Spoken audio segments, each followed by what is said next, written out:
अस्सलाम वालेकुम स्टूडेंट्स। उम्मीद है आप खैरियत से होंगे। स्टूडेंट्स, हमने पिछली वीडियो में बात की थी प्रोजेक्ट सिलेक्शन के हवाले से।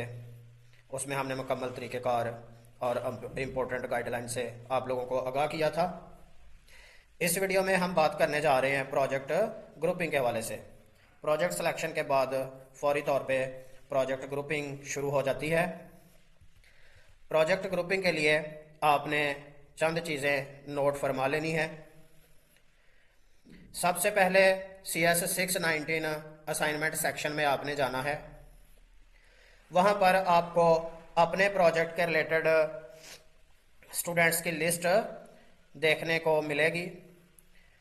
उसमें सिर्फ वही स्टूडेंट्स आपको नज़र आएंगे जो जिनका सेम आपके वाला प्रोजेक्ट होगा। आपने उनमें से किसी एक स्टूडेंट को रिक्वेस्ट सेंड करनी होती है।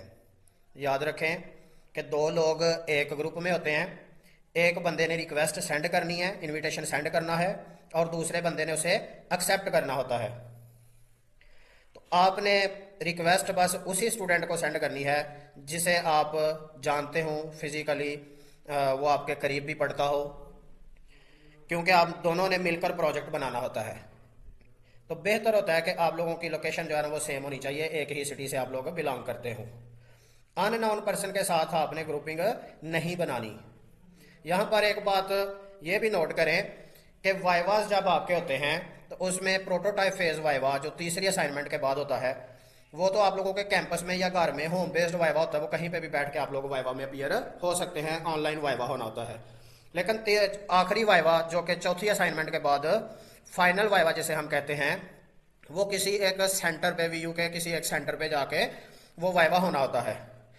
तो जो लोग लाहौर के एरिया से बिलोंग करते होंगे वो जाहिर है लाहौर जो सेंटर होगा वहाँ पर ही जाके वाइवा में अपीयर होंगे। इसी तरह जो कराची के एरिया के लोग होंगे वो कराची सेंटर पे जाके अपीयर होंगे, कोयटा वाले कोयटा के सेंटर पे जाके अपीयर होंगे, नारोवाल या सियालकोट शकरगढ़ के लोग गुजरा वाला सेंटर बनता है वहाँ जाकर वाइवा में अपीयर होंगे।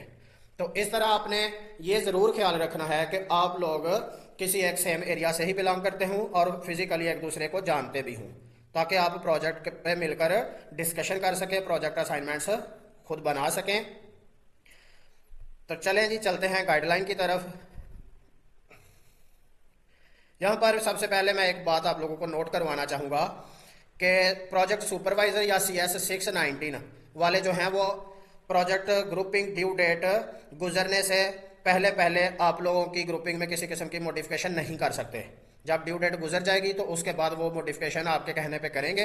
अगर कोई बंदा प्रोजेक्ट ग्रुपिंग की ड्यू डेट गुजरने के बाद प्रोजेक्ट ग्रुपिंग में अगर कोई चेंजिंग करवाना चाहता है तो वो अपने सुपरवाइजर से कॉन्टैक्ट कर सकता है। स्टूडेंट्स, ये इंटरफेस आपको असाइनमेंट सेक्शन में देखने को मिलेगी।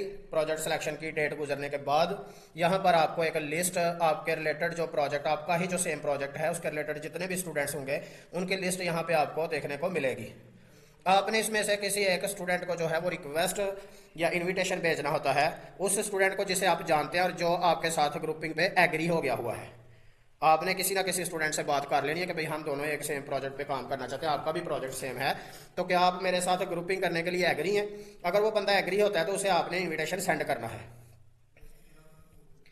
इनविटेशन सेंड के बटन पे जब आप क्लिक करते हो तो उसके बाद ये पॉपअप विंडो आपको दिखने को मिलेगी।